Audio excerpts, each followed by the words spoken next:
I'll come back. I'll come back. I'll come back. I'll come back. I'll come back. I'll come back. I'll come back.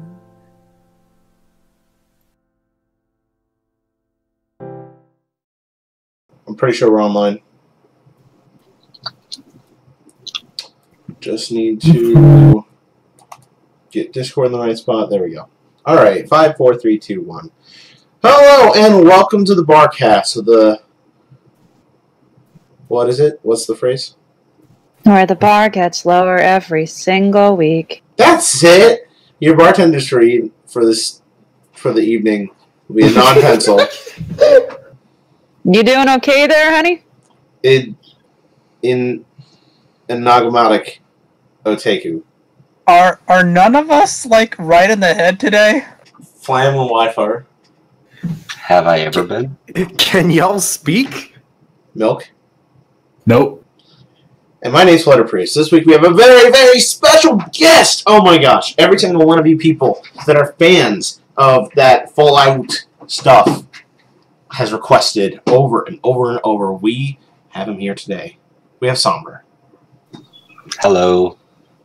For those who never tuned into a Barcast before, welcome. We're a community-driven podcast where you ask the questions, we relay them to our guests, and make them miserable for 2 hours. You can catch up on previous casts such as Bill Newton, voice of Bright Mac and Fairnix, as well as other wonderful people in the community on places like iTunes.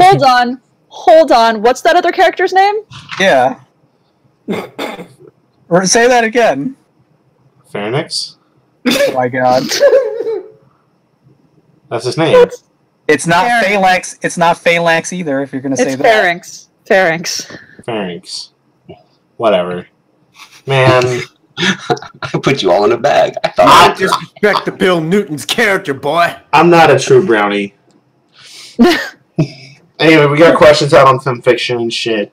If you ever hear the word Fallout during this cast, please take a nice, healthy drink, drink responsibly, and don't die. And drink your water, people. The lovely Anon Pencil is going to be watching our chat in order to relay the questions. Pencil lists an example of topics we won't touch with our guest. We will not be asking our guest anything to do with religion or politics or existential philosophy. We will not be asking our guest where exactly they live or where they work, or their real name. So we ask that you not ask those questions. And also, if you're a dick to me and if you're an asshole to our guest, I'm not going to ask your questions because fuck you, that's why. Yeah. So, other than that, feel free to ask questions. So, let's start with, actual interview questions and, get this off on a good food next. Are you okay? I burped. I thought he was going to say a good Fuda. Question number 1, Somber. Let's do the basic introduction. Who are you and what have you done for the fandom? Who am I? I'm a nobody who back in 2010, I believe, maybe 2009, heard about this brony thing through a webcomic that has sadly disappeared. Decided, what the fuck? I looked it up on YouTube, and I watched 2 episodes, went, huh? And I watched the other 24 episodes. And I've been kind of hooked ever since. Decided, you know what, I used to write and hadn't written for a real long time. Decided, what the fuck, it's fan fiction. Who the fuck cares if it's fan fiction? Put out 1 or 2 stories, and fortunately one of them was pretty well received. And then I stumbled across a pic of a pony in power armor framed by a green nuclear blast, and there was Fallout Equestria, and I went, huh? Read the first chapter, huh? 2nd, 3rd, 4th, 5th, 6th, and then K-Cat made me cry for Diamond Tiara, who I hated at the time, and realized I'd fallen into something special, and I've been with it ever since. Probably the biggest thing I've done would be Fallout Equestria, Project Horizons. And I've been tolling around with some smaller fics for those times when I just, can't focus on my big stories anymore. I'm currently working on a sequel to Project Horizons called Homelands, and some original writing that I hope will someday actually be, published online or somewhere. Awesome. That's all there is to me. Oh yeah. Question number 2: how did you get into the fandom? Like, how did you go through the process of hearing about bronies and checking out the first few episodes? So, like I said, I heard about My Little Pony from a few, online forum posts. Was not really all that interested. But there was a webcomic by an artist named Liz, and it was a furry comic. And there was a character in it that was a brony. Mm-hmm. And he was of course a closeted brony, not telling anybody. And then another guy found out that he was a brony, and it was like, oh, here comes the humiliation. No, that big macho guy was also a brony. And I laughed hard and went, oh, what the fuck? I'll see what this is about. It was very fortunate that My Little Pony was for free on YouTube at the time, or I never would have gotten into it. If I had no special subscriptions at the time. I had YouTube. So if it wasn't on YouTube, I wasn't really watching it. But fortunately it was, and the show was good, and the community was better. And it was kind of the community that kept me locked in. So that actually ties in really, really well to the next question. What would you say is your favorite part of the fandom? Is what keeps you here? Is it the online community itself, fan fiction, cons, music? What really keeps you going? So this is kind of frayed over the years, and I'm sorry to say, but it was the attitude of love and tolerate. That to me was kind of a thing that made the pony fandom special. I mean, there were other fandoms out there. I was kind of on the edge of Harry Potter fandom, but the whole, I'm going to be nice to you even though you're a dick to me, kind of cemented it to me as something special.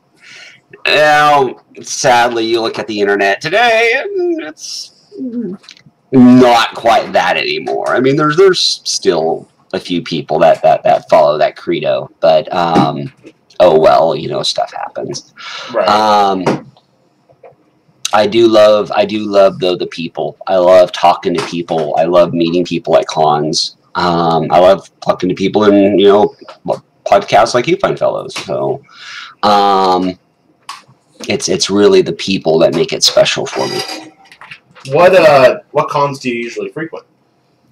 I try to get to Everfree Northwest whenever possible because it's the closest big con to me, and it's got a lot of writing workshops. I've been fortunate enough to be able to do a few panels for writing at Everfree Northwest, but. I have made it to BronyCon once, and I am hoping to make it to BronyCon for the last convention. I don't know if I'll do any panels or not. I really hope so. I love doing panels. I'm a bit of a panel junkie. But I just really hope I can make it out there because I don't get to the East Coast very often, and there's people I know and friends I know and readers that also, can't make it out to Everfree. Right. Well, I'll keep my fingers crossed for you. I would love to see you at a panel at the last BronyCon. Yes, I would love it if we could get enough Fallout authors to do a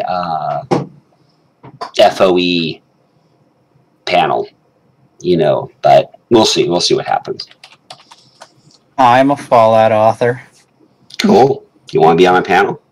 No, don't do it. Yeah. Don't offer him this. No, do not be nice to him because then he thinks he's people. You can talk about your wifey line.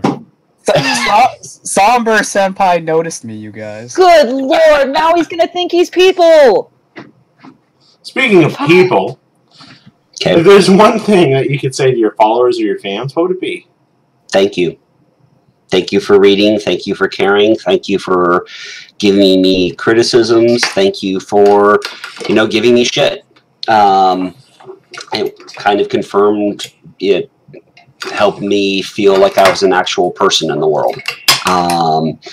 you know, even people that weren't necessarily nice about the comments they gave me, you know, it was still, you know, comments for, you know, something that I created. So thank you. I probably would not be here if it wasn't for the support of people that have read my story. Very well said.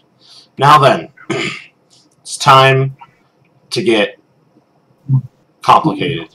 It's time to get, you know, we're trying to make some people upset. Okay. Who is best pony? Best pony. Of the main 6 or of the entire show? The entire show. And fantasies. You have to ask the hard philosophical questions now, don't you? It's my job, man. I'm gonna give you 2 answers. Of the main 6, my favorite is always Rarity. She's a creator. I kind of empathize with her a lot, and I would happily be her footstool if she would allow me.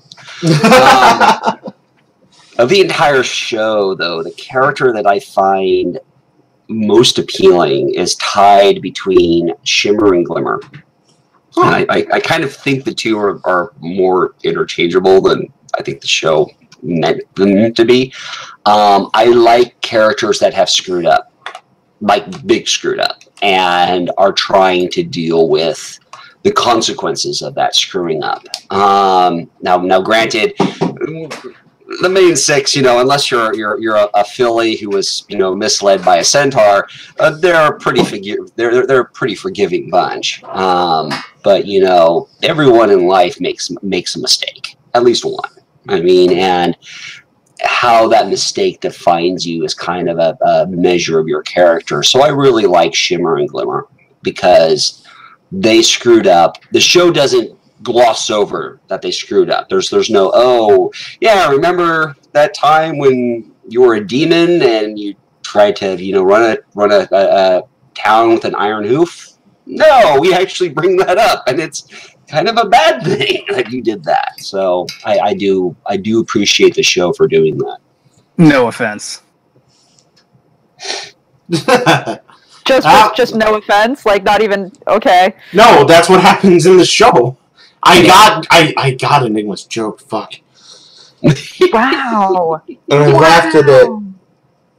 Wow. Enigma's in his element today. Damn it. Okay. This is bad.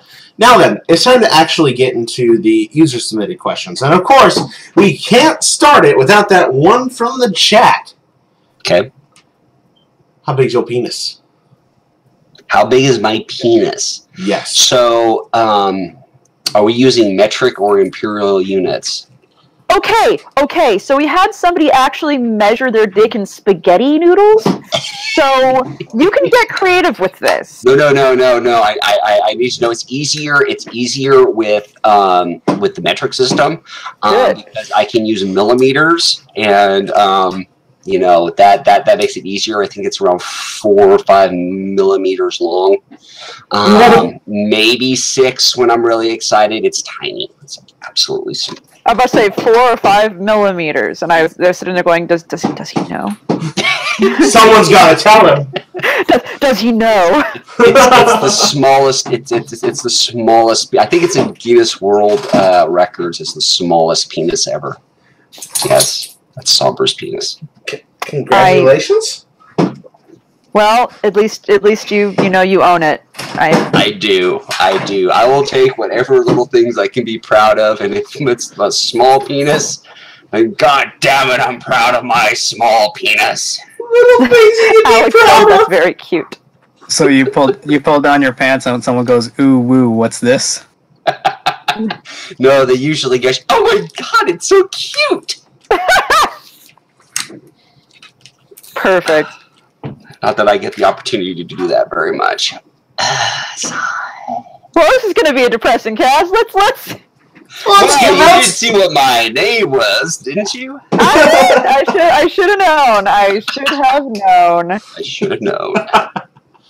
All right, so let's. Our next questions come from Terry the Human, who seems to be taking our record right now for being the first person to post in the thread. Good job, Mhm. Terry. Let's start. He actually listens. The scars are surgical scars. He doesn't cut himself, or is he into that stuff? Okay, so he's actually addressing a previous cast. Thank you, Terry. Oh. Number 1. What is your favorite story or stories? I'm assuming on Fanfiction.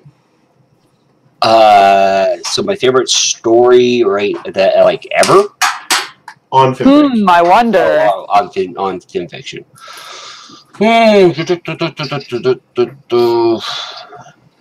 Saying Fallout Equestria would be very easy, and it is easily in the top 3. Like I said, K-Cat has moments in her writing that just blow me away. Where things just come together very nicely, wonderful planning and whatnot. The story, what was the... It meant so much to me, and now I am blanking on the name of it.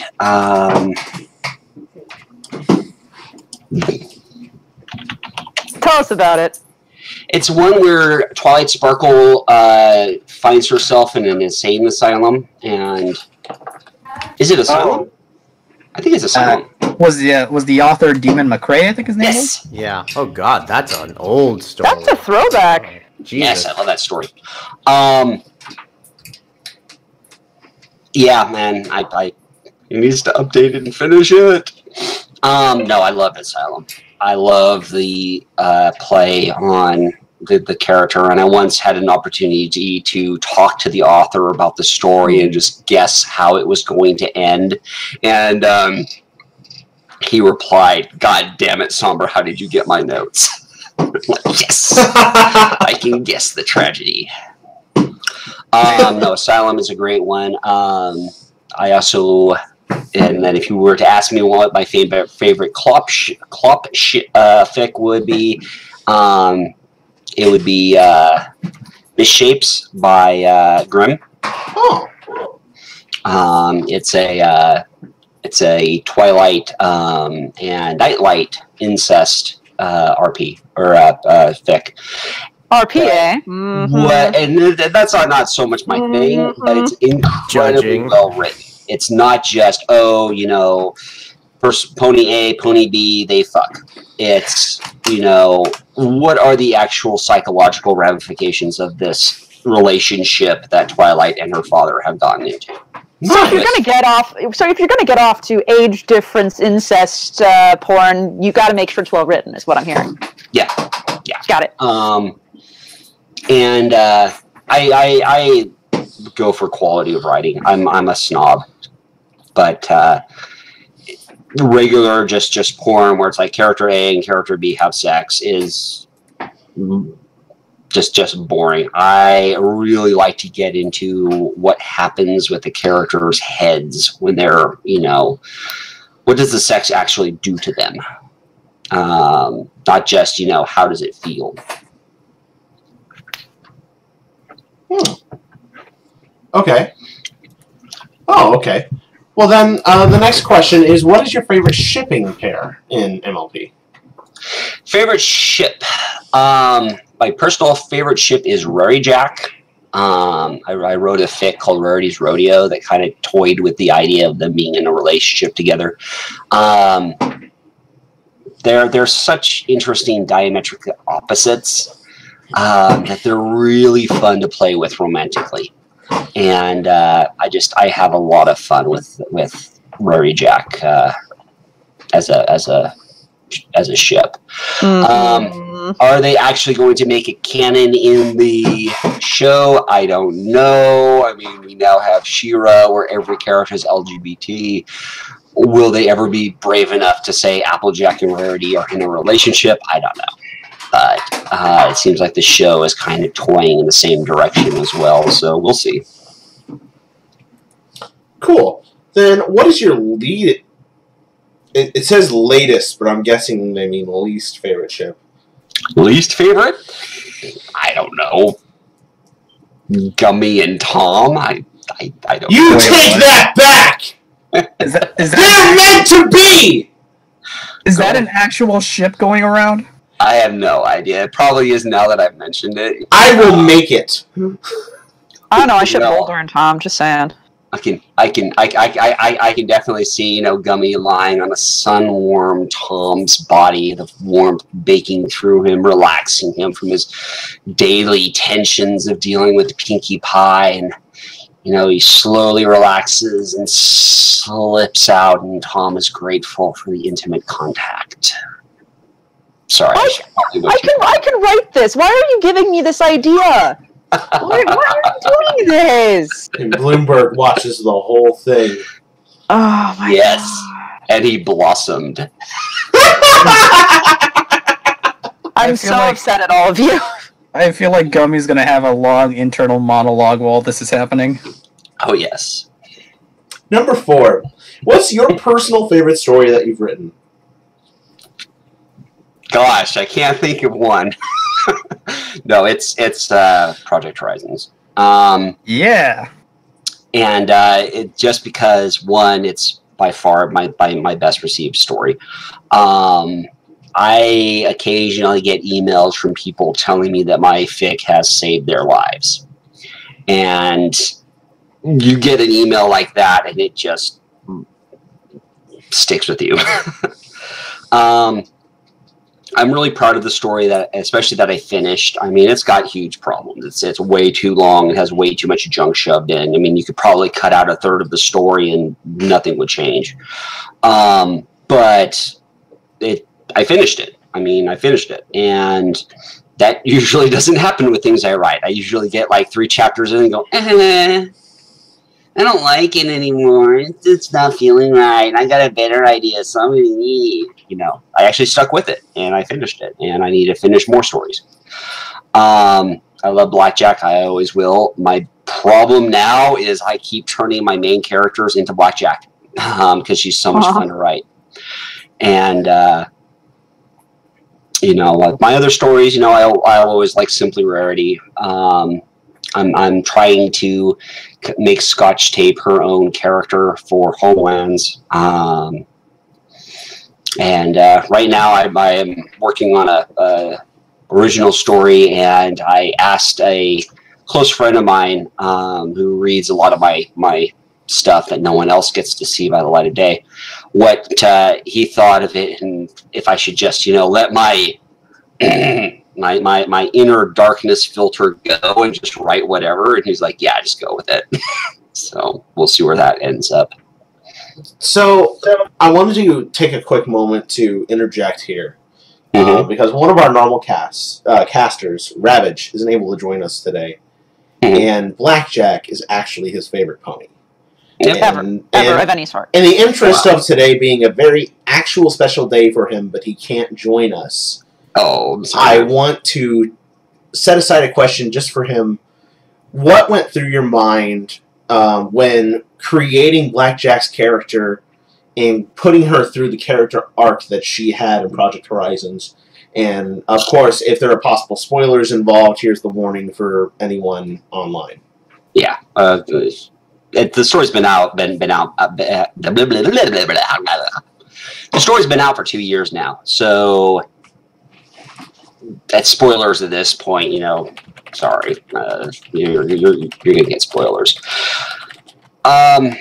Blackjack was originally Little Pip. I had no idea what I was doing. She was a maintenance pony. She was actually Scotch Tape. She was young. She was a maintenance pony. She stumbles across EC 1101, and she's good at being sneaky, and she has small frame, and she picks locks. Yeah. I realized back before I posted Chapter 1 that, oh shit, all I'm doing is ripping off Little Pip. So I kind of went back and went, what is the opposite of Little Pip? Well, she's not good at picking locks, and she's not sneaky. But if she needs to, she can kick ass. And from that kind of inception of an anti-Pip, Blackjack was born. Her personality developed as a lot for myself. She regards herself as a screw-up. I regard my life as largely screwed up.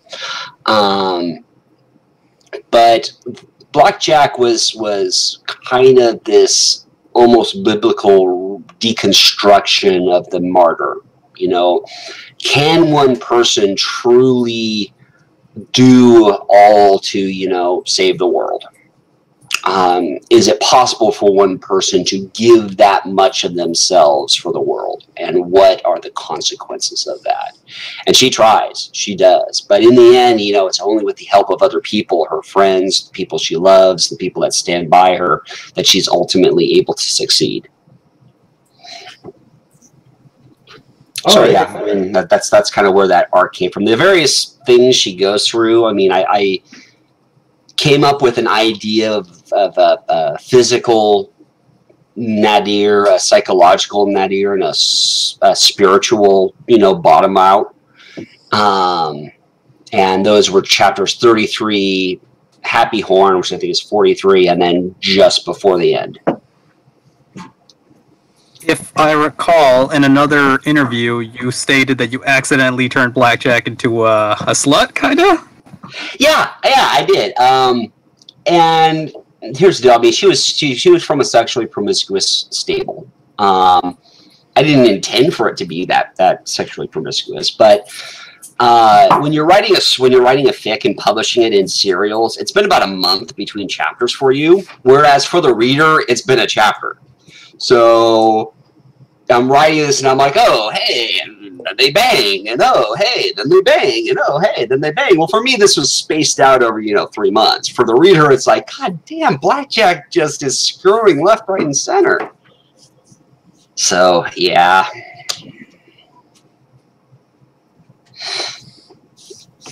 Priest. There we go. My mute wouldn't unmute. All right. So, yeah, you're muted. Okay. So, I'm going to skip questions 5 and 6 of Terry the Human because number 5, I don't know who Fanfiction Pat is, but you definitely didn't chose him. Number 6 is a Doki Doki Literature Club thing. We're going to try to keep to MLP stuff. Although we do unless, love like, Doki you're Doki a huge, here. yeah. Unless you're like a huge fan of Doki Doki or some shit. Oh, is that what that's from? Doki Yeah. Doki Literature Club? Yeah. So Well, that answers that. So, yes. We're going to skip that. Please try to keep our questions guest-friendly. And please remember to refresh, Priest. Thank you. Yes. We're going to go to RK Striker JK5, whose first question starts out with, Jesus Christ. No, that's not the question, sorry. Number 1, what is your favorite non-MLP franchise? So recently I have discovered She-Ra and the Princesses of Power. And it's not quite My Little Pony, but it's in the ballpark. So I have gotten rather interested in that. I used to be a huge Star Wars fan. I used to be. Sadly, I'm not anymore. I love the original movies, even The Force Awakens, even Rogue One, and then as far as I'm concerned, the franchise, you know, drove off the cliff and died a fiery death. Beyond that, I'm also a bit of a Tolkien geek. I've been that ever since I was, I think, 10 years old.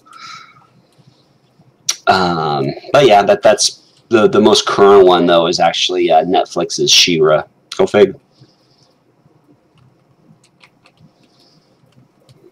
Priest. All right. The next question is, have you ever done anything for any fan works for a non-MLP franchise? I have ideas, but my big thing right now is I'm trying to get some original stuff written. Like I had just one where it was like, what would be a serious fic where Harry Potter was sorted into Slytherin. Hermione was slotted into Ravenclaw, and Ron Weasley ended up in Hufflepuff, where none of the main three ended up in Gryffindor. And then what kind of a fic would boil out from that? If you remove the whole house thing, and then of course Neville Longbottom would stay in Gryffindor because that's just fun. You know, did I ever write it? A few pages, but I I'm more focused on trying to get some original stories out from my own world and publish those and hopefully make something of a career out of those. So, ever danced? Oh, sorry. Number 3 is, have you ever danced with the devil in the pale moonlight? Absolutely, and she laughed at me. Was it because of your penis? It's because I can't dance. Oh, Wanderer D now has the next set of questions. Number 1, will you call me? Yes, I have your Patreon. I will call you. You will get together for BronyCon. It'll be awesome. Number 2, did you know I considered tattooing Blackjack on my arm? No, I did not know that. My question is, bicep or forearm? Is it something that you can cover up shamefully, or is it something that you're like proudly going to show off at a job interview? Number 3, who snores harder, Rob Cakerin or drunk Blackjack? I do know Rob Cakerin is. Blackjack is quite the snorer, though. Really? Rob is special. I've heard his snore, so. Oh, he's also a special person because he's that guy who wrote My Little Dashie. Oh my god, did you guys know Rob Caker 53 wrote My Little Dashie? Memes. Next question is from... I know him. Yes, he actually does snore really, really loud. We shared a room for BronyCon. There you fucking go, then. The lovely Milk stuffed him into his trunk, so it was pretty great. Yes. No, he actually was a cool guy, though. He took the... we did not have we didn't have enough floor space for the number of people we crammed into this hotel room. I think we had like 8 or 9 people at one time. And it was really... They were real cool. They let me have a bed. But we had so many people crammed in that room. So Rob, he took the recliner, which was barely called a recliner, because it was kind of like the only space left. So yeah, he was a cool guy. Hey, that shit saves on cost for cons. Yes, it does.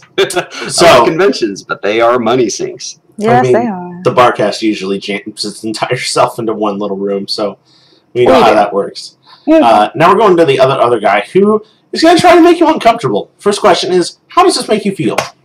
And you can check behind the counter and you can see what we're talking about. How does that image make you? Let's see. Yeah, I can't fly with helium in my body. Well, did you know that we were actually in a critical loss of helium state for this planet? Helium is used from vital MRI technologies, and in fact, our planet produces so little of it, it's essentially trapped in oil deposits, that we are at a point where we may not be able to use some of the most advanced technologies because we no longer have the liquid helium needed to keep them cool. So that's how that makes me feel. They're wasting helium. That stuff needs to be saved. Jesus Christ, that was a very in-depth answer. Okay. You're welcome. What is your biggest pet peeve in a story? My biggest pet peeve? I had no plan. I had a beginning, I had an ending. I once had Post-it notes for where I was going, and so what I would do is I would write one chapter and kind of go, well, what happens from this? And it was very organic, and it was very messy. It was just a huge story. So if I had been a lot more disciplined, if I had been a lot more aware of just what I was creating, I would have made a much tighter, much more concise story. I also would have kept the power level much smaller. It would not have nearly gone as crazy as it did at the very end there. I mean, I often say that Project Horizons goes from Fallout to Final Fantasy at the very end. You know, I look at these things and it's like, what can I do? The stories, I'm not going to revise 1,000,000+ freaking words. No, I'm not going to do that. So it is what it is, warts and all. And, you know, I love it, but it could have been better. So we're not going to get the director's cut of Project Horizons?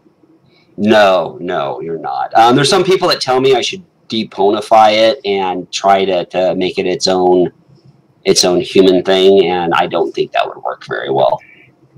it would lose out a lot if I tried to do that. All right, now we're going to questions from Moose Tasm. Question number 1: what's the most difficult thing about writing a story over 1 million words long? Writing a story over 1 million words long. It's not. It actually isn't that hard to write a super long story. You just keep putting words out. But Horizons isn't even the longest story in the MLP fandom. That goes to, I think, Diaries of a Madman. No, actually, it's a chase now. It's the what? It's the fucking chase, really? Yeah, it's the chase. It's Oh, God. Wow. fart jokes and all. Yeah. I wrote a story that was that long. I will never read a story that's that long. I've never even been able to finish rereading my own story, so not all in one, deliberate sittings. It's just so long. The hardest thing, and then the thing that I'm most proud of, is we got together for every single chapter to edit every single one of those words, and I have huge respect for my editors. Because if it wasn't for them, Project Horizons would have been a lot sloppier and a lot less engaging than a lot of people find it. Fair enough. The next question is number 2: the FOE Wasteland, vacation spot or permanent residence? Very much vacation spot. I don't want to live in the Fallout Equestria wasteland. I don't want the world to turn into the wasteland. The wasteland is a concept of what happens when we fail at civilization. And if anyone wants to romanticize the wasteland, I invite you to spend 48 hours on the street. With no money, no phone, no car, and whatever clothes you have on your back, and see how enjoyable that is for you. No, the wasteland is a result of Starlight Glimmer interfering with the timeline.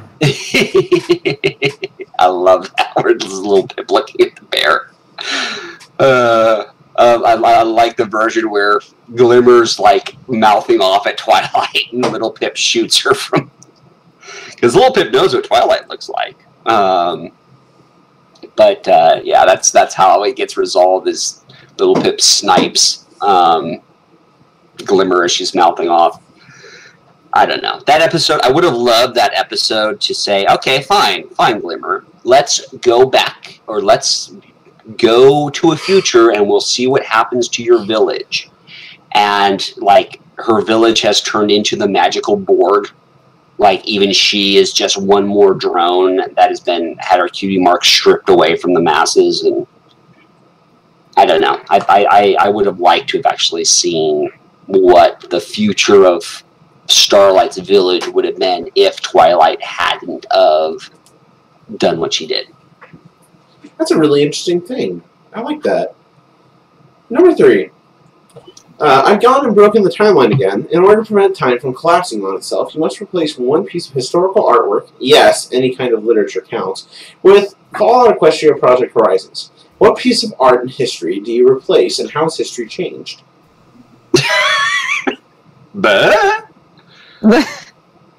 What piece of historical artwork or literature with Project Horizons?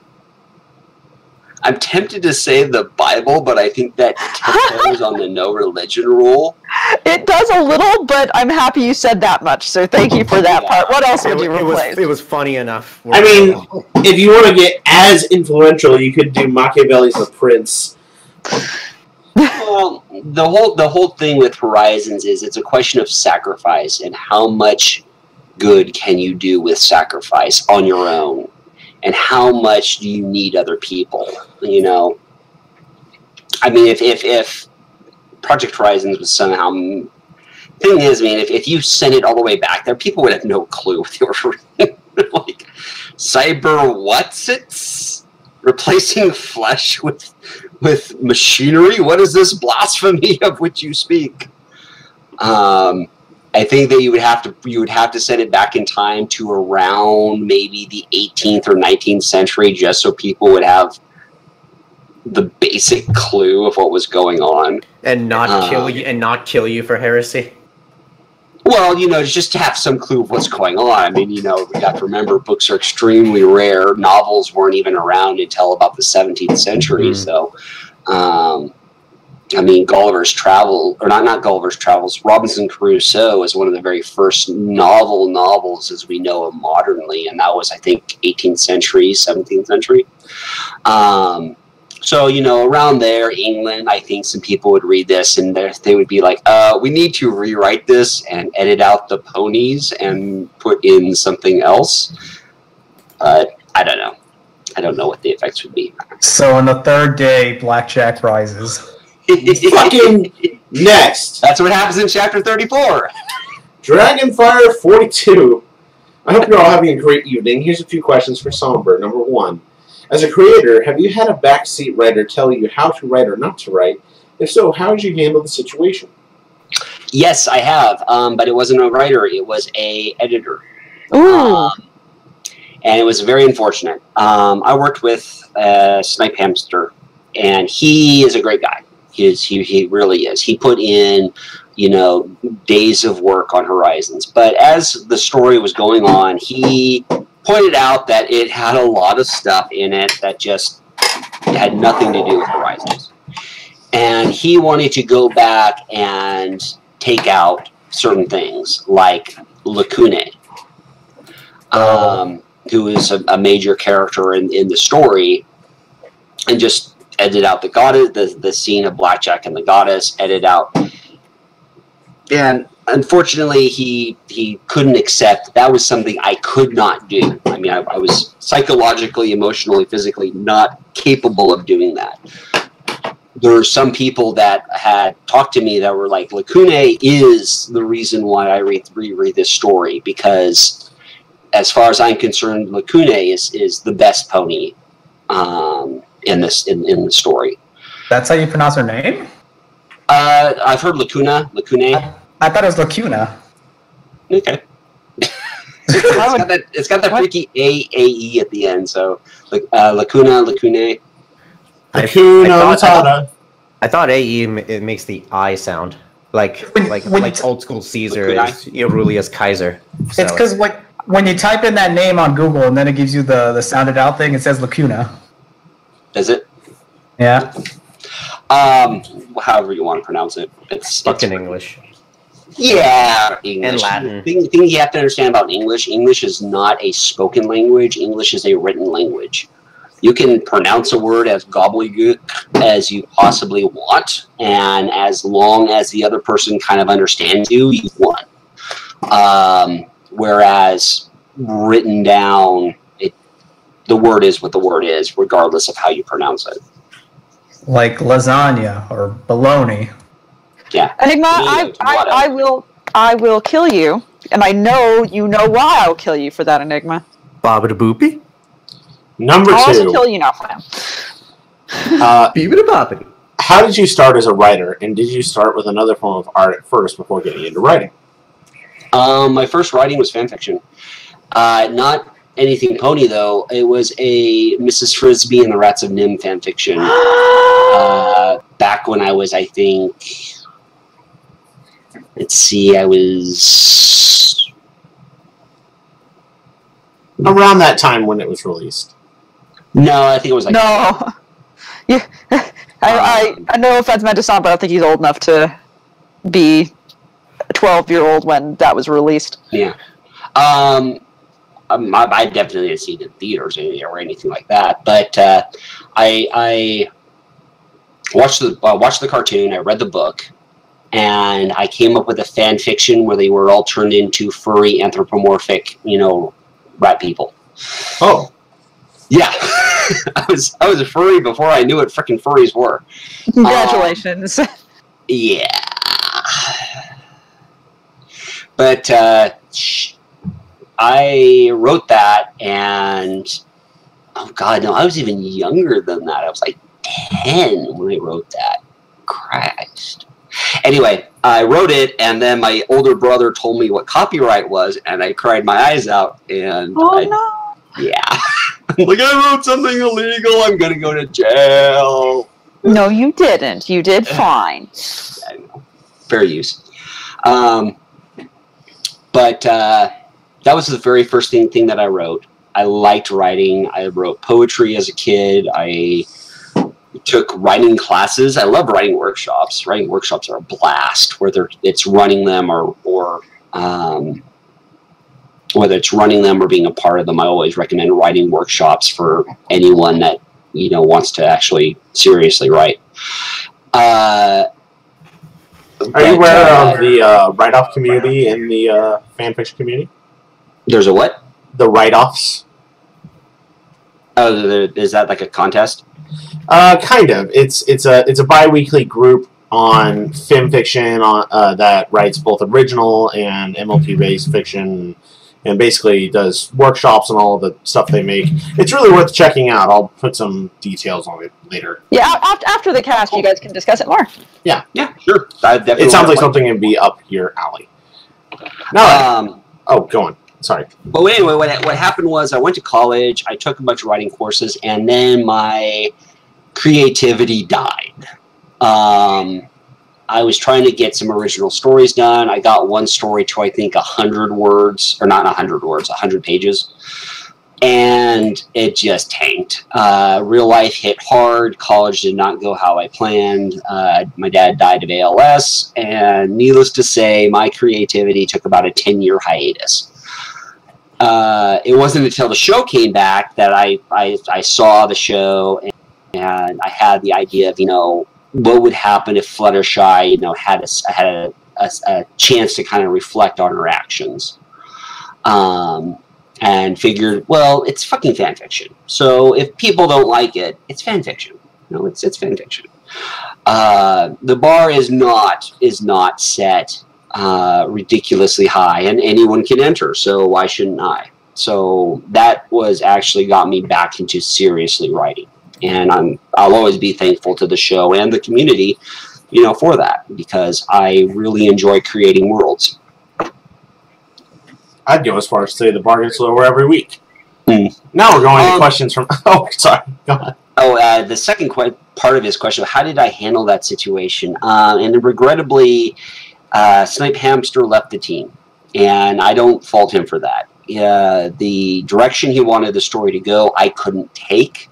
And he largely felt that at that point his input just wasn't going to matter, that the story was going to be a big, huge mess.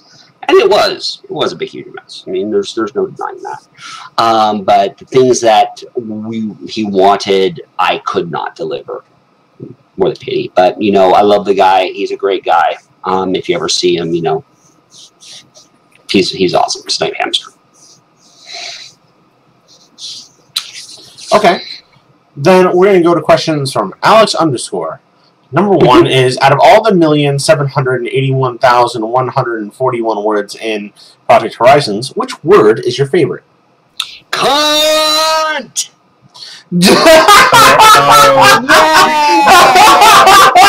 You fuckers don't even know the context behind cunt. There is deep meaning. So you're saying the cunt is deep, Enigma? Yeah, it's very deep. Is it kind of like with fucking Breaking Bad saying the word bitch? What are you talking about, bitch? Wow. Let's move past that. Number two, if you have one, what's your funniest anecdote? Just like a story you would tell your friend and people you met at a bar for a good laugh. I don't know if it counts as a funny one, but what was funniest to me was one of my editors, Bro, another great guy. He fucking hated Horizon. He hated Blackjack. And he sent me a 7-page long fuck you letter. Ranting about how much he fucking hated my story, how much he hated Blackjack, how much he hated me. And he just unloaded on the story. And I was kind of looked at this thing and kind of read the beginning, started to scan it, just kind of scrolled down to see how long it was, and went, okay, I can tell you're really feeling strong feelings about this. Do you think you could, like, edit this to one page for me?" And he did. He actually edited all of his problems down to about 3 paragraphs.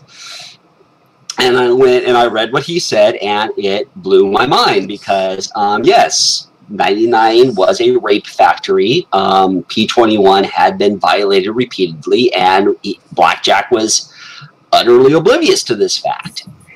And I kind of read what he wrote, and I sat back and I went, well, fuck. I didn't want to edit, you know, all of the work that I had done before, so instead I had Blackjack, I think chapter 13, realize, holy shit, I fucked up. And that mirrors the way I felt when I got that you know, essay from Bro, oh crap, I fucked up. And I asked him, well, you obviously care a lot about the story. So do you want to join my editing team and help make sure I don't ever do that again? And he did. And for the most part, I never did a mistake like that again. And then you did the boat. The boats, yes. The boat. I love the very end where it's like, oh, does that count as a boat as it falls on her? More of the things that happen inside the boat. Mm. And Nick, I like how you're trying to be sneaky. Like, I like it, you're attempting it, just so you know. Well, some people have to read it at some point. I'm not going to spoil it for them. It's a good story. Yeah, Blackjack has many boats dropped on her. And boats drop on many other people as well, because of all the things that drop on people, boats kind of are last on the list. But it happens to her with surprising regularity. And then she gets a smart idea to forge boat armor.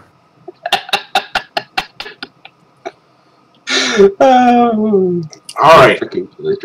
Number 3. What is the best Christmas song? The best Christmas song? Anything by Trans-Siberian Orchestra? Fuck yes! I mean, I approve of your taste. It'd be really easy just to pick a classic jingle, but or carol or anything like that. But I really love Trans-Siberian Orchestra for their Christmas music. I'm listening to it in my car right now. The Lost Christmas Eve? Huh? The Lost Christmas Eve? Yes. Oh, you're a good man. So we're not going to choose Very First Christmas from SpongeBob? No. Or Last Christmas by Wham. Let's not do any of that. Let's move on. Number 4. Somber, do you have any unusual Christmas traditions? No.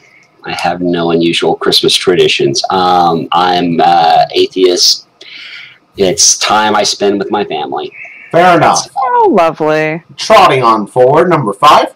Do you pray to the Fanfiction Pat to bring you lots of views and likes every time you write?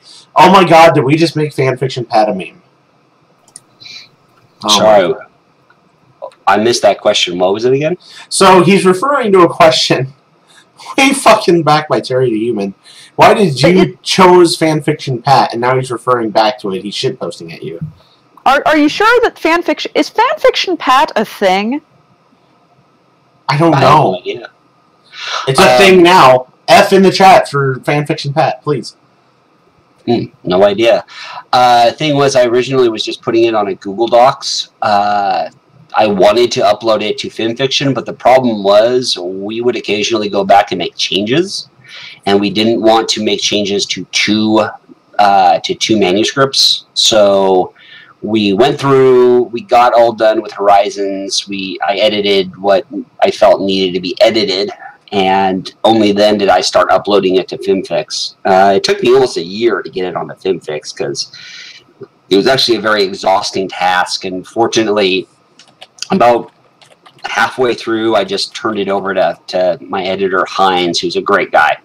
And he's just like, format, format, format, format, format, format, format. And then I just uploaded it. Okay. Then, now that we're about halfway through the cast, We're going to do very, very quick shout out to what we do for community. So, hey, Pencil. Hey, what? This podcast is brought to you by fake advertisements. Have you heard of Dollar Shave Club? Priest, I think that's a real thing. Oh. Have you heard of Skillshare? That also a real thing. Oh, shit. Okay. I'll make something fuck up. Have you heard of Blue Apron that sends you food to your fucking door?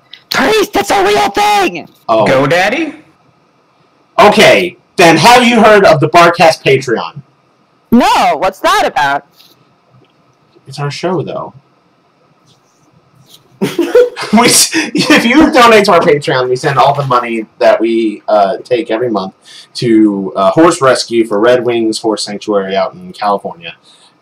We are on an ambitious goal to try and raise $1,000 almost every single year for horse rescue charities. And we're close, but we can get there with your help.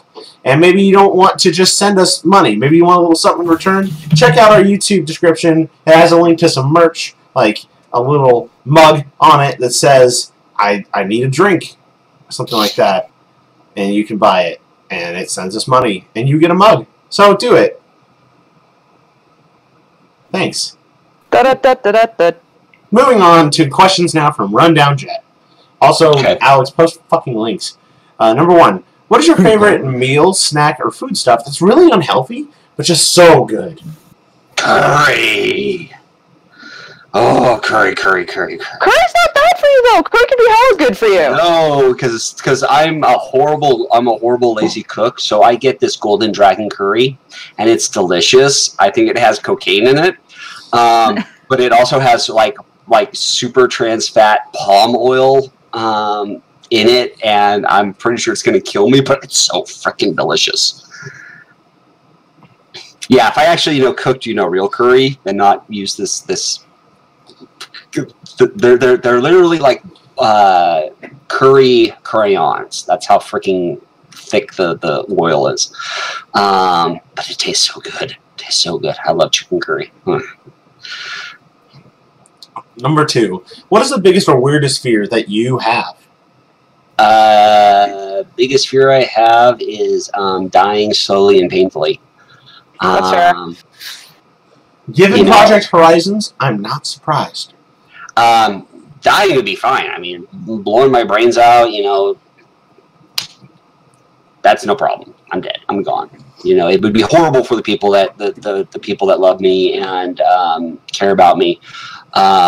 No, for me it would be like jumping off of a building and breaking my legs, and my back is shattered, and I'm just lying there going, "Can I die now? Can I die now, please?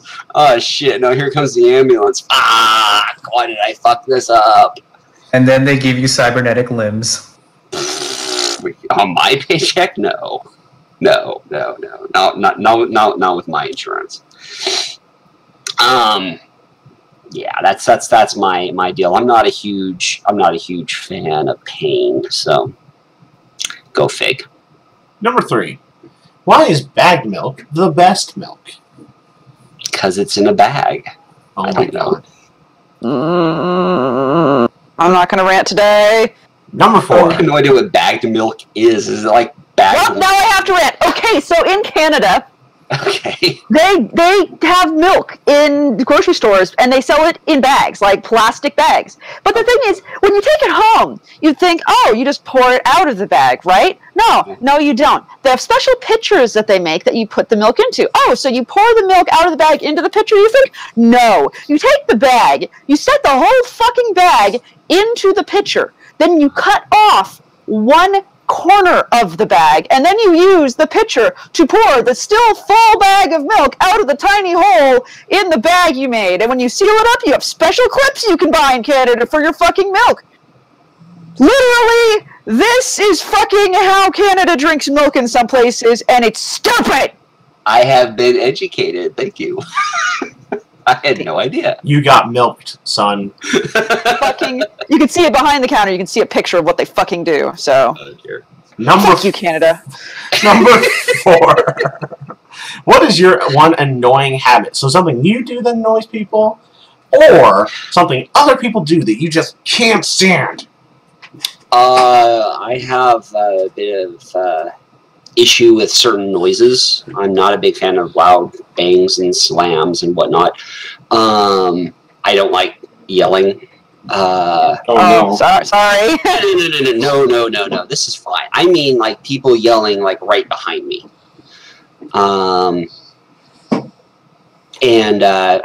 There's been shit in my life where I just react poorly to starts like that.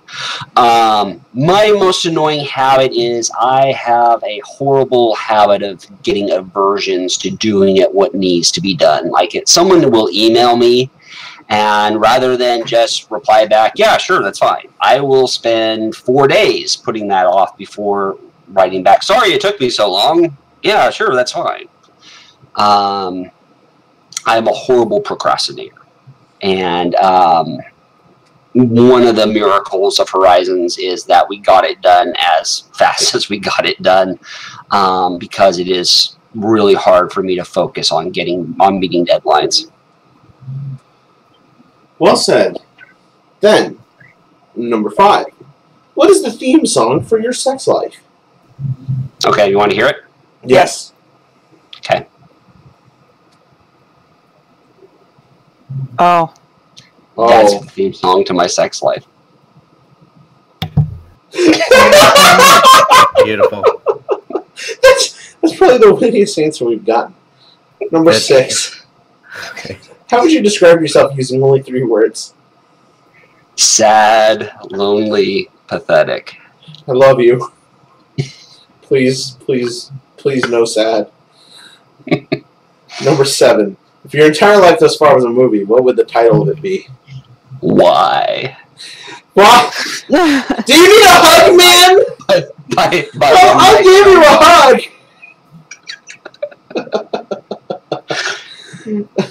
Number 8. How big is your porn stash? Not really as big as you probably imagine it to be, because I keep most of my porn I go to the locations online. Yeah. The contents of it, however, will be locked away in the closet and never... Hey, that's where I live. Ha. Bonus question. Are you an anime fan by chance? Have you read my story? I'm pretty sure the last third of it is all anime references. You had a character yelling "baka baka baka" in one chapter. What are your favorite animes? Oh God! So to kind of go in order, my first favorite anime was Akira. Second one was Yuri Akidoki, Legend of the Overfiend. I completely mangled that title, by the way. Ghost in the Shell, of course, both the original show and then the series that's spun off it. Battle Angel Alita, I love. I want to see the actual movie. I hope it hasn't come out already and I missed it, because that seems to happen. And currently, also, of course, Full Metal Alchemist. My man. The sparkles. And in fact, I actually wanted to... I pretty much brought in Armstrong just because I love that character so much. I love that character. I especially love in Brotherhood the depth that they go into with just how stricken he is for what he did during the war. I'm like, yes, I love confident characters with hidden angst. No one asks me why. Currently, Cruella Madoka is one that I also absolutely adore. And then some more recent ones, Food Wars, Cells at Work is fun. What is it called? What is it called? The name escapes me. No, the one with the tiny wizard chick that blows up everything. You're not really magic. You're not narrowing it down. I know. Little Wish Academia? No, guy dies pathetically. Goddess laughs at him. He chooses her as his gift for going to this fantasy world. She gets drugged with him, and it turns out that she's completely incompetent and useless. Oh, I don't know that one. Princess Resurrection? No? God damn it, this is going to bug me for like the rest of the night. Also, when you said Food Wars, don't you mean fighting foodons? No. I can't remember what the Japanese title of it is. Shokugeki, I think. Yes. The chat is also freaking out. Konosuba. Konosuba, thank you! Konosuba. That's another one that I love. And I love how Aqua is getting character development, but it's like at a glacial pace. So, I love character development, especially though when it's not like, oh, instantly this happened and now I'm a completely different character. No, characters take time to develop. Now we're going to go to questions from Dustchew. He says, I hope you're enjoying the podcast. You know that alongside K-Cat, you inspired me to make my own disgustingly complex Fallout Equestria story. Mm-hmm. I believe you mentioned it, yeah. Okay. He wants permission to reference your story, and then to kind of spring off this question, how does it feel that you've written something that inspires so many other people to write? I'm completely cool with it. K-Cat did an amazingly generous thing when she wrote her story and said, hey, here is my story, go ahead and use it. She could have been a butt about it. She could have been like, no, this is my story, you can't touch my characters, you can't touch my world. You know, and it would have completely soured all the FOE people. It would have been a huge backlash. It would have been a mess. But instead, K-Cat generously said, go ahead, use it. So I'm of the same, I follow the same philosophy. If you have a story and something from Horizons will make it better, go right ahead. And I've even allowed some people, I think there was one, Amethyst something or other, people that just like, oh, the end of the story is absolute crap and horrible. I'm like, go ahead and rewrite it. I'm not stopping you. If you have a better ending for Horizons, go ahead and write it. I put no restrictions on anyone that wants to use my stuff as long as you put a credit in like the author's note at the very end of where you got the stuff from. So yeah, how does it make me feel? It's always awesome. And it's the same feeling you get when you see art of your character. The first time someone does art of your character, you're like, oh my god, that is so amazing. I don't care if it's stick figures, it's amazing. And if you ever want to, if you're an artist and you want to inspire a writer, just do art from their story. You'll make their day completely. And if you don't, then they're an asshat. I'm sorry. Getting art is awesome. I agree. Now then, the last question I'm going to take from Dustchew, because the other two kind of overlap the same ground we covered before. He asked, I have a crush on Blackjack. How does that make you feel? Do you realize what's happened to everybody that's had a crush on Blackjack? What happens? They shoot her? Well, let's see. Lori loved Blackjack. She got nuked and then died of radiation poisoning in Blackjack's arms. P-21 loved Blackjack, and he ended up impaled and sliced through a thread. So now I'm really worried about Threnody, because Threnody is getting close to Blackjack in Heartshine's story, Speak, which, by the way, I highly recommend. And I have to worry about what's going to happen with Threnody. So bad things happen to people that have crushes on Blackjack. I'm just telling you. All right. Let's see. Dark Angel comes up next, and is usually known for making sad questions, but this week Didn't post any. My heart goes out to you, Dark Angel. Oh, too bad. Keep strong. Jammer says, Somber, has the cast been nice to you? Yes, very. What's it like to write horse words? The same as any other words. Except when you write horse words, they sound like this. Number 2! If you were given 33 drinks of your choice every week, would you give 90 a place to stay at or near your home? If they have nowhere else to live, then sure, I'll give them. I have a futon. My 33 drinks of my choice is going to be Mountain Dew, so that's not going to be all that difficult, really. All right. The next question is, would you hug Thingpone, kiss them goodnight, and tell them every little thing is going to be all right? And also, would you sing some carols with them? Would you post pictures of Thingpone, Pencil? Actually, I can do it. I forgot that we have a macro for this. Where did I close that? Yeah, we did this just so we could, show this picture off. This is Think Pony. As in, John Carpenter's The Thing.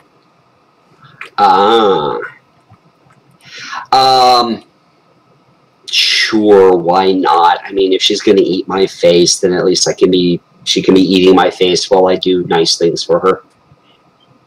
I mean, she's not that far off from the choir right here. Are you going to just, make a fuck ton of references? Is that all this is, Enigma? Are you that excited? Yes! Number 4. If you were to hug anyone on the Barcast, why would it be Enigma? She has a really cute voice. E? Oh my god! Did you just assume my gender? Oh my god! Number 5. It's fine. It's okay. We all shit on Enigma. We do. Number 5. Has the disappointment kicked in yet? I had the disappointment kick in when I was about 5 years old, and I realized I was going to die. Oh my god. I thought it was when you thought you were going to go to jail for fanfic writing. The disappointments have then just become larger and more complex as life has gone on. Number 6. Will these questions bother you? Nah, not yet. Now we're going to Hymnos, who asks, is knowledge a blessing or a curse? Yes. Here's the deal. If you ever read a story that it should be required reading for many people, and is required reading for a lot of people, is Flowers for Algernon. Good story. In which you have a character who is very low IQ. He is given an opportunity at a medical procedure which will increase his intelligence. And he does. But as he gets smarter, he realizes, oh crap, the people that I thought were my friends weren't my friends. The people that I thought were helping me out were really just helping themselves. The people that I thought cared for me really don't. And then he loses his intelligence. And as he loses his intelligence, he doesn't revert back to who he was before. He still has knowledge of the world around him, but he comes more at peace with it. Knowledge is an incredibly powerful but frustrating thing. You can know all sorts of things, and just having to deal with people that don't have that same knowledge or have differing opinions on things, is a real trial. But what's the alternative? Essentially, the discoveries that we've made are for naught, and life reverts back to a much cruder and harsher time that, quite honestly, would be a waste. So, if knowledge is a curse, then it is a necessary curse. Alright, we're going to move to the Lone Trooper, but before we do that, I'd like to do a quick shout-out in the chat to Olympic Harua, also known as Brainiac on Dripping Guru, who is well known for drawing a lot of Blackjack pictures. Thanks for joining. Number 1 from Lone Trooper. What is your favorite heartwarming experience at a convention? being able to go to BronyCon, I met the guy that paid for my plane ticket. You know, just being able to shake his hand because he spent so much to get me out there.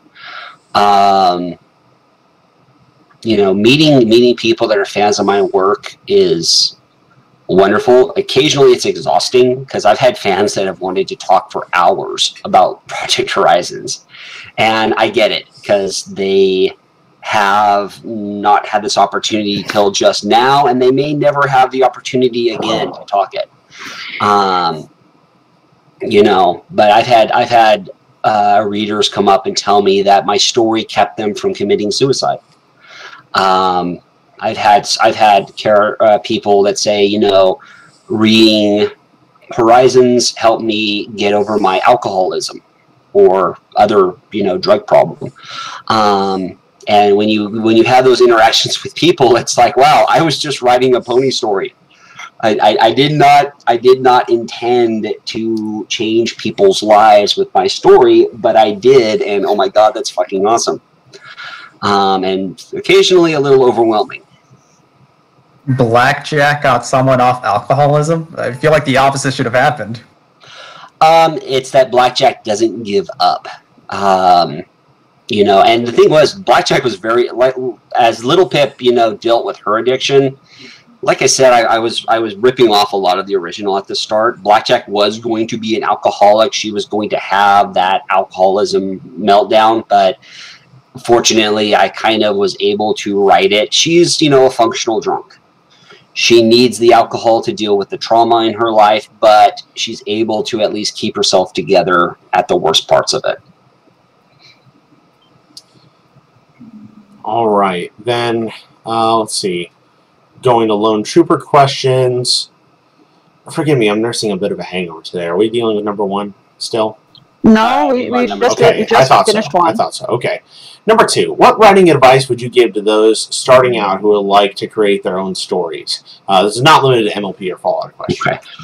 Read lots of stories. Read. Please read. Read classics. They're classics for a reason. Okay, yes, the language may be weird and the story might be boring and it might be predictable because you've seen it so many other times, but that's because they're classics. Okay, read whatever genre you want to write in, read that genre. Read fiction. Read, if you want to write light novels, read light novels. Science fiction, read science fiction. You know, expose yourself to that genre as much as possible by reading it. Not watching videos, not watching movies. Not that there's anything wrong with videos and movies, but you want to get used to stringing these words together in your head. And watching things does not do that for your brain. Writing workshops are a great place to safely test out your craft.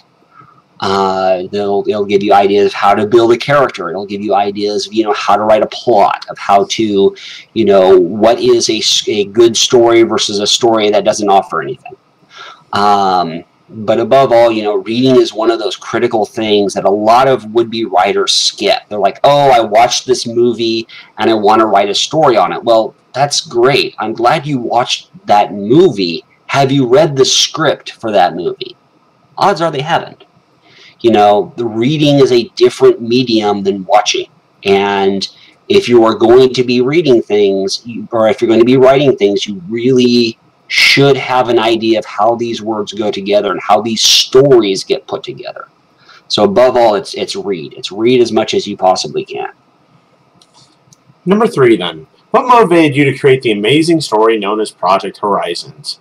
I started reading in college while you were finishing the final chapter, and I spent my entire summer break reading your story every day. So thank you for creating this incredible, wonderful experience. Well, thank you for reading.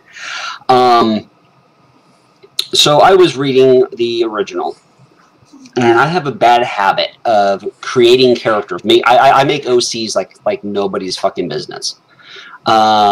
And I will then insert my OCs, and I will then come up with stories for them. And I got an idea for Project Horizons from playing Portals 2. Oh, really? And at the very end of Portals 2, I guess spoilers. There's a moment where the roof blows off and you have this image of the moon and you basically shoot a portal to the moon. And that's when I went, if I was going to hide a mega weapon anywhere, I would hide it on the moon. And then I went, you know what? That would actually be a pretty kick-ass story of a mega weapon on the moon that, endangers all of Equestria and someone has to go and stop it. From that, I had to think of, well, okay, how does a mega weapon end up on the moon? And then I had to think of an antagonist that could get a mega weapon on the moon. And then I had to think of a protagonist who would be tough enough to actually get through all of this stuff and pull it off. And so from all that, Project Horizons was born. Awesome. We already mentioned before things like anime and, the original Fallout Equestria being influences and inspiration for your world, characters, and storyline. But do you have any other major inspirations that you took from? Towing a line on a rule, Project Horizon, especially the second half, is very much a deconstruction of the Bible. And I'm not going to go further than that because it causes people to blow up. Fair enough. Other sources of inspiration, like I said, anime was a big one. I love the action and drama that is inherent in a lot of anime. I was a big fan, also influenced by Star Wars, Blade Runner. If I honestly were to rewrite the story, like someone said, you have to rewrite Project Horizons, I would actually set it in a more dystopic future, like Los Angeles in Blade Runner.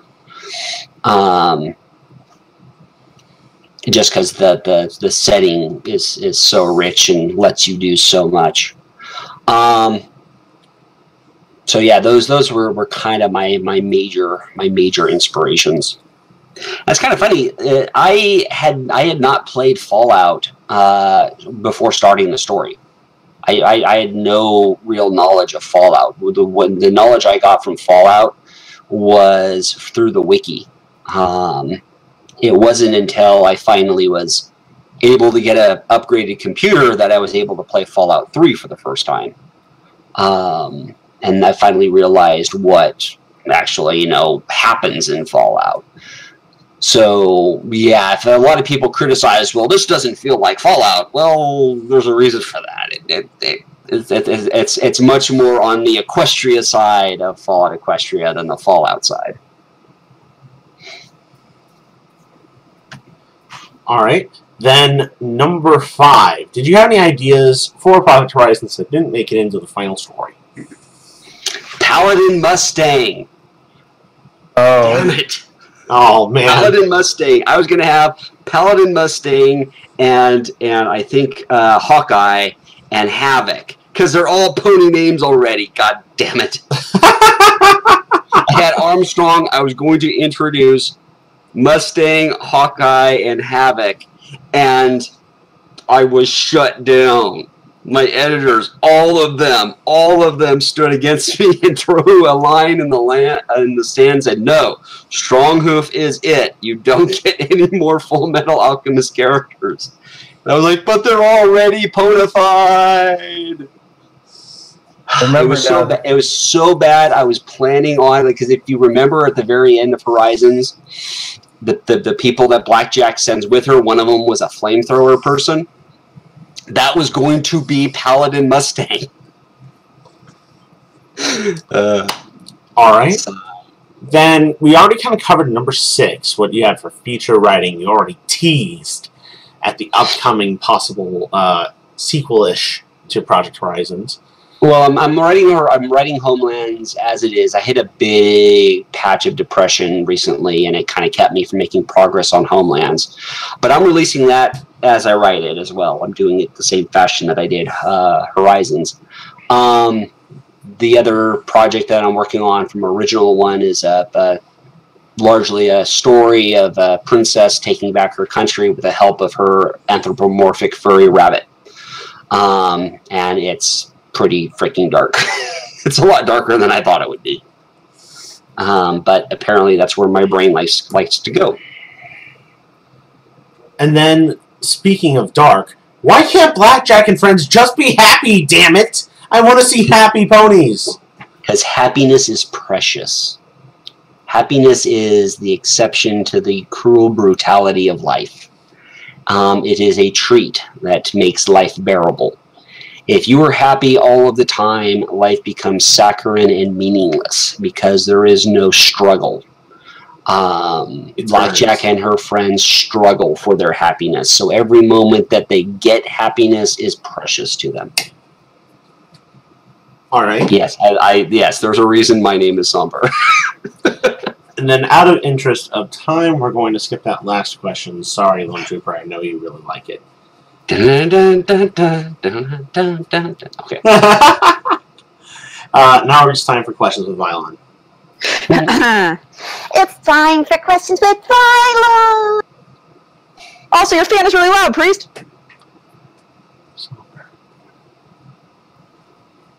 Yes. Let's see. I would put my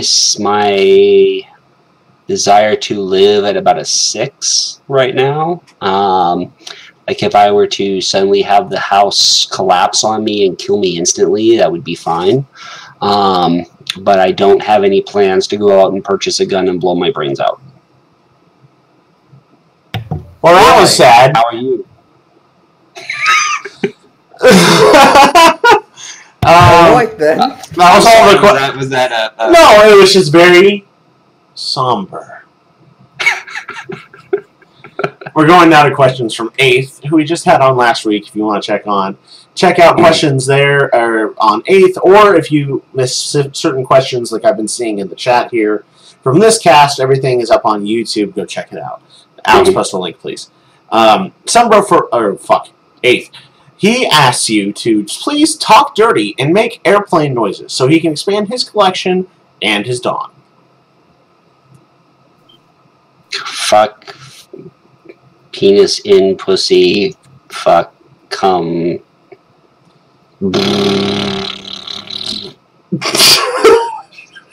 I'm not a voice actor. What can I say? No, that was wonderful! I'm sure that Tara Strong could definitely do that airplane noise in a variety of different fashions. Oh man, if we could get her to do that, it would make my day. But you did great. Sunbro for Life now has questions. Number 1, what's your favorite video game? This is one of those tough ones. So I am a huge Final Fantasy XIV junkie. I've devoted way more hours into that game than any sane human possibly could. I'm a huge fan of Fallout New Vegas, Fallout 3. The rest are controversial. I'm a huge fan of the Final Fantasy series in general, especially 7, 6, and 9, actually. Otherwise, yeah, also a big fan of the Dragon Age series. I like Mass Effect until the final hour of Mass Effect 3. Fucking... yeah. It's like, so we've done all these things, and your final actual game ending is red, blue, or green. Oh, but guess what? It doesn't matter, because it's all the same ending, and all the choices that you made before this point don't matter, dick, because we're not going to tell you what the effects of them are. Choose a Pokemon version. I wanted to smack somebody. You and I both, man. Number 2. And we just won't go into the current Bethesda stuff. Speaking of Fallout, Oh, that's great. what do you think of Fallout 76? Okay, I will come back in a month and give you an answer. Fair enough. That's a can of worms that we don't have fucking time for. Let's move on. As hilarious as it is. Yes. Number 2, what's your favorite boss fight? Most memorable boss fight I ever had was the first time I was playing. It was actually Final Fantasy II on the Super Nintendo. I was, I think, 12 years old at the time, and I finally got to the very last boss of that game, and I was so excited I actually wet my pants a little. I was like 12. Fair enough. This is the first time I ever got to like a major epic boss fight on the video game. Nothing's ever compared to that. Fair. Number 3. Have you accepted Skeletor, the master of the universe, into your heart? No, and I have a question, Skeletor. What are you planning on doing with the entirety of the universe?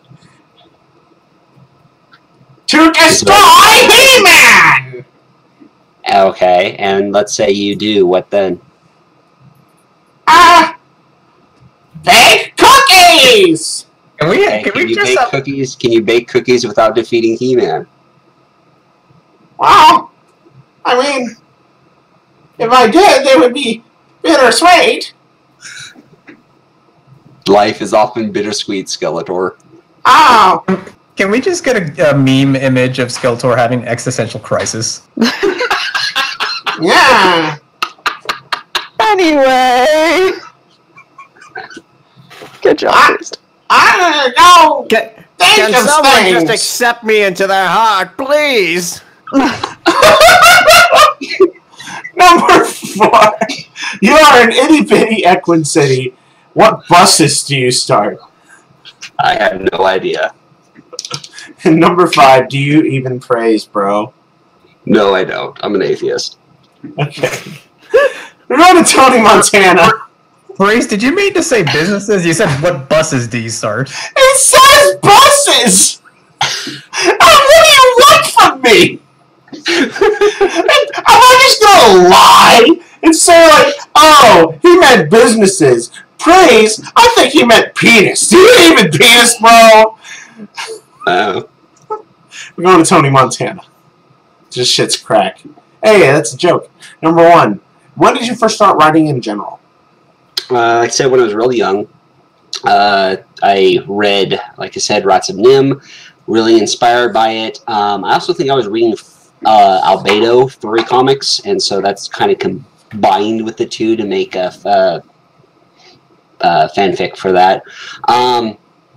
I like starting stories. I like ideas. I have a great problem of sticking with them if I don't have someone constantly writing my ass going, stick to the project, stick to the project, stick to the project. It's like, if I don't have that, then I get distracted by other shiny ideas, and I want to write those, which is very frustrating for people reading me. So yeah, I mean, that's kind of how I got started in it. And a lot of the friends I actually had in high school were also amateur writers as well. All right. Then we already kind of covered number 2, which is the advice for people who want to start writing. So instead we'll go to number 3. Can you justify Project Horizon's length? Question mark. How long was it supposed to be?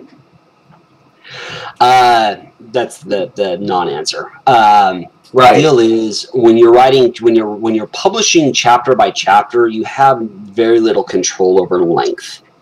And that's simply because you're focused on getting this next chapter out as quickly as possible to your readers.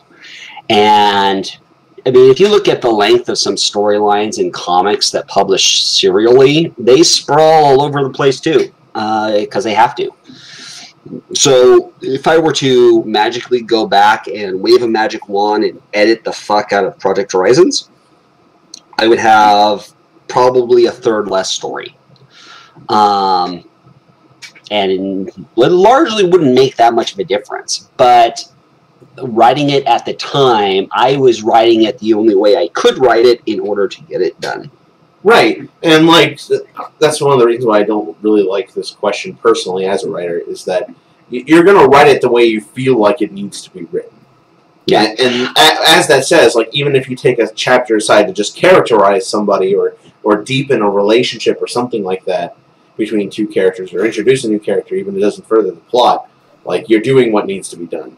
Yeah. And the thing is, I can't tell what's going to be significant to a reader. You know, I don't have a magical glass that allows me to peer into the minds of my readers to know what they want to know. Some readers want that world building. Some readers want that character interaction. Some readers want that fluff. And so what you think should be cut out, another reader thinks is absolutely the reason why they're reading. So honestly, you just write, and you write the best you can, and you hope that people like it. Then the next question is, did you notice any significant changes in your writing style as Project Horizons progressed? I got more ambitious. I thought more of my story as, an actual piece of literature rather than just, a fan fiction. I became more self-conscious of it, and I also, as I got tired, started having more fun with it by putting in references. A lot of people don't like the references. The references were to keep me writing, because I would think, oh, this would be a really great Ghostbuster reference. I have a reference from Ghostbusters 2 in Hightower where they're yelling at the Smooze through a toilet. Why is that in there? Well, because I can, and it was fun. And the story is, and at the moment they were trapped in a burning prison with feral ghouls screaming and killer robots everywhere, and a nuke about to explode. And goddamn it, I wanted a Ghostbusters 2 joke in there because fucking hell, why not? I think a lot more about my writing now. And like right now with The Princess's Rabbit, I'm trying to think, much more, what does this say about my character? What does this, story offer beyond just entertainment? So. All right. Then what was your favorite chapter to write and your least favorite chapter to write? My least favorite chapter was writing, I'm pretty sure my least favorite chapter was the very end, because it was tough, especially the last third. The thing was, I had so much build-up that there was no way I could possibly pull off the punch of the final confrontation at the end, because it's like, so-and-so fights Cthulhu. The fight in your head is more epic than the actual, words that I can put on the page. The one I had most fun with was when Blackjack teamed up with Little Pip. I will fully confess, that was pure fan wink on my part. It's like, you know what? I have an excuse. I can get Blackjack and Little Pip together. Fuck yeah, I'm going to do it. And they have a little mini adventure all together. And it was fleshing out a part in the original Fallout Equestria that did not have, that wasn't in the story. I think it was just like a line, maybe. And then the memory was removed from Little Pip. So I'm like, I can actually have Blackjack Little Pip shenanigans because it's in the memory that she removed. And later on in the novel, she says, I never went back to check those memories. And it's like, okay, cool. Wasn't it also a possible tryst with them? Oh yeah, I say I leave that up to the character, but I just, the Blackjack, Glory, Little Pip, homage, 4-way, yeah, that happened in my head. That's complete headcanon for me. We're going to move past the last two because there are a few things that we kind of referred to earlier in the cast. Tin Man now has questions. What's your favorite headcanon? My favorite headcanon? Yes.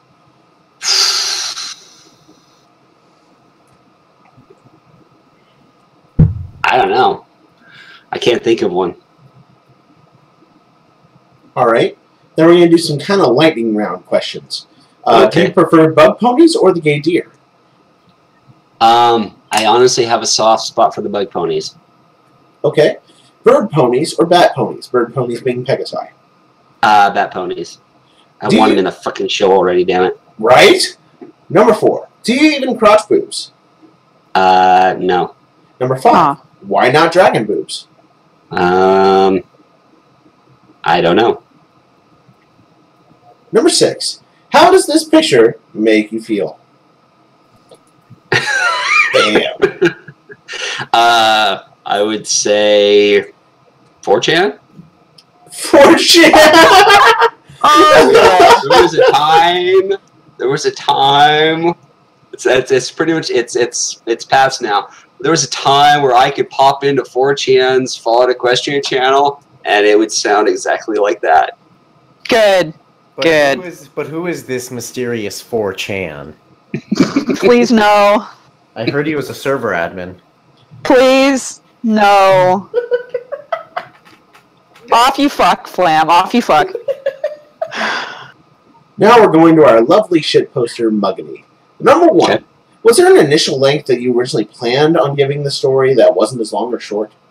Nope. I honestly thought I would give up on the story before I ever finished, because I'd done that with all my other stories. Fortunately, readers kept on me. It kept me engaged. My editors kept on me, and I got finished. The problem was when I finished, it was 1.5 million plus words long. Number 2, how long did it take you to plan out Project Horizons prior to finishing it? Or writing it? About 24 hours. Nice. I'm serious. I just had this idea in my head. I threw the characters together. I revised Blackjack a little bit. And then I asked K-Cat for permission. And I caught K-Cat she used to hang out in the chat of her Google Docs. Mm-hmm. I actually caught her and asked her permission, and she's like, yeah, sure, I don't care. I'm like, okay. Now then, I'm going to combine number 3 and number 4 because I think it's very topical. At the time of writing this, I just finished the ending to chapter 22. Now I feel sad. Why do you enjoy making us sad? Because I'm a horrible person and my life is bleak and meaningless, and I want to spread misery throughout the universe. On that note, number 5, I like your stuff. Keep writing. Wait. Sorry. What was that? Please continue. It's not that I want to make people feel sad. It's that I want my readers to feel. And Blackjack goes through hard stuff, but she ultimately, has to overcome it. And so if I'm making my readers feel, I'm doing my job. It's my job to make readers feel things. And to feel like when it's all over, God, that wasn't a waste of time. If I do that, I've done my job. All right. Let's see. Number 6 besides Project Horizon, is there anything else you've written that you'd recommend? Anything else that I've written? Hopefully, I'll be able to put up a link saying, I finished my first original novel. Here it is. It's horrible, but I hope you enjoy it. And we already kind of covered number 7. So we're going to move on now to Duskhoof, who I had been refreshing furiously for. We're going to quickly grab a question from the chat, just because I keep seeing it pop up. Are you okay with fan art, fan fiction in your Project Horizons universe? Absolutely. Fan art is awesome. There is not enough fan art for a writer. Period. Ever. I don't care how... This is true. I don't care how good, how bad, how lewd, how clean, how anything. Any fan art is awesome because it tells me I inspired someone enough to actually either put pen to page and make a picture or to put down money so someone else would. It's so true.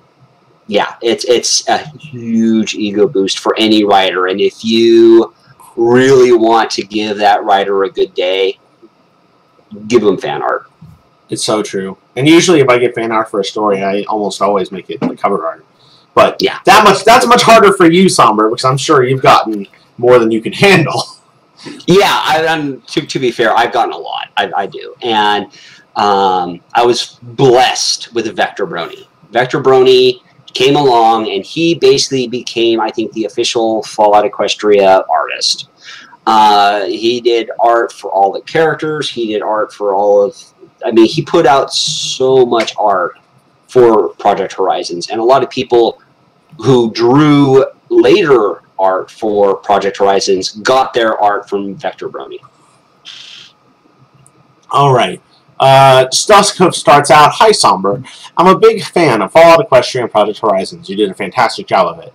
Edit. I'm delighted that you're saying the same thing about Fallout Equestria Project Horizons I find myself saying about my own Fallout Equestria story. That you never had the concentration before on the stories that you wrote until you wrote Project Horizons is something I can relate to. Thank you so much for giving me a little encouragement that this is working." Yes. Have a few questions you're probably sick of. Number one, what was the inspiration for characters people now beloved, such as Blackjack and P21? Do you still care about them as much as you did when you were writing them? I think the second half of that question is something we haven't touched before. Yeah. The inspiration for the characters, Blackjack largely comes from me. Actually, most of the characters are different parts of me. You know, Blackjack is who I wish I was. P21 deals with a lot of my own past hurts. Rampage is a lot of my personal frustrations. Lacune is a lot of my regrets. Glory is my waifu. I'm sorry. If I could find a woman like Glory that was a little bit nagging, a little bit sweet, and really smart, just would be amazing. So, I don't mean to cut you off, but I have to giggle when you say you kind of want to be Blackjack. And you just commented earlier that you accidentally made her a slut. So... And I have no sex life. Where's the question, good sir? Oh, okay! Come on, sorry. I had to shine a light on that. Please. Well, what about, like, some of the other characters? Like I said, I had some very painful things happen to me when I was a teenager. P21 was a lot of that, dealing with that pain. Rampage, like I said, I have major depressive issues in my head. I have a condition called dysthymia, which is a chronic neurological condition that makes me low-grade suicidal most of the time. And Rampage is a pony that can't die. I know that if I committed suicide, I would make a lot of people very upset, and they don't want me to do that. So it's that frustration of wanting something, but knowing that it would hurt a lot of other people. Lacune is just a lot of things that I wish were different in my life, where I look back at who I am and what I've done and wish that things could have been different. And then just Glory is my waifu. And it's a little dismissive to call her that, but, you know, if I were to love someone, it would be someone like Glory. And you may also note that it doesn't work out between Blackjack and Glory, which is also just sad. Number two, then. What would you like to write in the future that isn't inspired by Fallout and Fallout Equestria? Like I said, I'm currently writing a original fantasy. It's largely a fantasy that's in my own head. The world is very large in scope, and I've been developing it in my head for years now. The question is, can I get stories out of this world? I hope I can. That'd be really cool. If you plan to post it on a place like, I don't know, like Wattpad or Amazon, is this something that you'll probably link and share for those who enjoy your pony writing? All right, cool. Yes. And I am planning on publishing it probably through Amazon. I know their publishing system well enough, and the bar is really low. But the thing is, this time I actually want to finish a story before I publish it. You know, I share bits of my writing with my Patreons, who I don't deserve. They're so freaking awesome. They're so awesome. They're so awesome. Just Patreons are awesome. Period. I share my chapter-to-chapter writing with them. And usually I have a few people that will give me some really good feedback on it. So hopefully I'll get something original out. But I want something original. I want to actually be able to live on my writing. Or if not live on my writing, then, you know, have that be a larger part of my life. Let's see. I'm trying to navigate through these because we're really limited on time. We probably got time for like 2 more questions. So I'm going to snag number 3 is one that we already touched on before that you're kind of okay if people play with your universe and characters as long as, you know, of course, you're known about it. Or even if they just send you a message like, hey, I'm going to do this. Mm-hmm. I'm going to see... We'll take number 7. What did you think people would like and dislike about your story, and did you find yourself correct or wrong? I thought that everyone would hate my story. I thought that I was writing garbage. And fortunately, everyone kept telling me I was wrong. Like I said, I have that depressive disorder. It makes it very hard for me to be fair to my own writing. And I was just overjoyed that anyone got anything out of my story. So on that part, I thought that it was at least marginally a success. All right. Do you have a favorite artist who's done fan art of your work? Oh, God. Omega Riley has done amazing art. Mech has done incredible art. Vector Brony, like I said, was one of the first that did art for Horizons. Sadly, I'm very bad with artist names. But there's been some really incredible art done for my story. I would actually have to research the names to give you a full list. All right. Let's see. The next question is, where were you in general before Project Horizons? Before you read Fallout Equestria and saw MLP, what kind of fandoms were you doing? What were you looking forward to? I was mostly in the MLP fandom. Like I said, prior to joining the MLP fandom, I was extremely depressed. I probably would be dead if it wasn't for the MLP fandom. I was writing some short stories. I was working on a longer piece called Fire with Fire. And that kind of fell apart when Discord came around in episode 2. And that was largely the point where I transitioned to writing Fallout. Project Horizons. Unfortunately, my original writing sometimes gets spiked by the show. Like, I was writing a story called The Sun Is Not Good, and I was just about to get to chapter 3 of that series when they released the episode Royal Problem, and we had, Evil Celestia. And it's like, well, shit, that's exactly what my entire story was working up to, was Evil Celestia. And so at that point, my inspiration got, very firmly spiked. Another thing that happened was I was working on a webcomic with Mech, and we got to the episode with Tartarus, where we actually see, what Tartarus was, and it kind of spiked the storyline I had going on with an Alicorn who was in charge of Tartarus.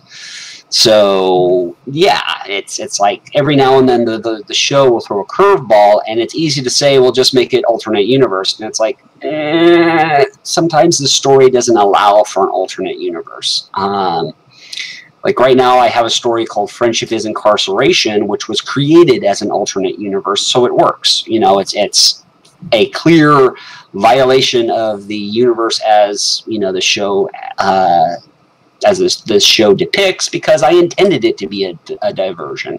Whereas with my other stories, it's like, oh, I was hoping this would be contextualized with the main show, and now it can't. So, oh well. All right. And then, last but not least, the bonus question that Duskhuff gives is, what character, either from the show or in Fallout Equestria and Project Horizons, would you switch places with for the day? What character would I switch places with for the day?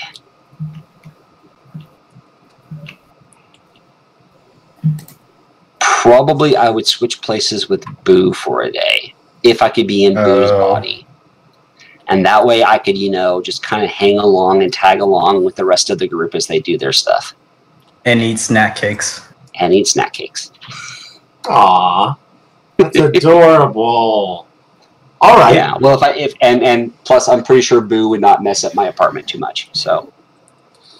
Now then, For anyone who is watching this cast after the fact, or whether it was linked in, say, like the Reddit Fallout Equestria, or they're just catching it on YouTube and they have a question or want to reach out to you about some fan art that they aren't really sure, like maybe I shouldn't send it to them, what's the best way to reach out to you, just to say hi or to compliment you or to meet the master himself? I am horrible with social media just simply because I don't know what to say to people. Fanfiction is kind of the most reliable way to send me something. I try to respond to people. Occasionally I just derp and it's rude. I apologize. Patreon is another great way of getting to me just simply because they help keep me fed. And then, you know, I'm it's not that hard for a lot of people to find me on Discord or other places, so yeah. Awesome. Well then, that is just about all the time that we have. I have one final thing to ask of him. Enigma, Okay. the floor is yours. You fought quick. for Somber. Stupid. You suggested Somber along with everyone else. Please, Enigma, take the final question.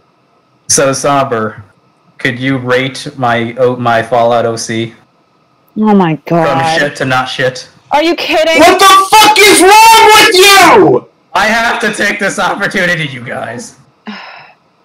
Somber, just tell him he's garbage. Just tell him he's awful. Is your OC the green one or the yellow one? It's the green one. It's They're the stupid fucking green one. They're both actually, but the green one is the one who's my avatar right now. Uh-huh. He's a snazzy dresser, I'll give him that. God. Yeah. The colors is kind of an interesting mix. You have that green and purple, which generally clashes, but you know works really well. His eye color kind of ties it together. He's got a pip butt, so that tells me he's a vault dweller or probably the protagonist, because only protagonists get pip butts. Not a vault dweller. Okay. And I gotta thank Zorvek for this art. Enigma, stop explaining it! We don't have time for your bullshit! And then the mare, she's a stable pony protagonist. No, I think it looks good. Yeah! Somber approved. Yeah. I'll get you next time, Enigma. Next time on the Barcast, where... Milk, we have a person scheduled, right? No, not at all. Fuck! This is how it's going. We don't have anybody yet until I find somebody. Find out next time This- on Dragon Ball Z. This is what the holidays season does to us, guys. But nevertheless, Somber, thank you so much for coming on and making time to let us interview you. No worries. So until next time, everyone, your bartenders for this evening have been a non-pencil, Enigma, I hope you die in your sleep. Enigma, Art was made by Zorvek. Flamnorifer, Milk, I can see you. of course, the wonderful Somber. Thank you for having me. My name's Flutter Priest. See ya next time! Alex, post the links! Alex, post the links to everything of where they can find this! Thank you! Wow, you're so mean to Alex. Like, why? I said thank you.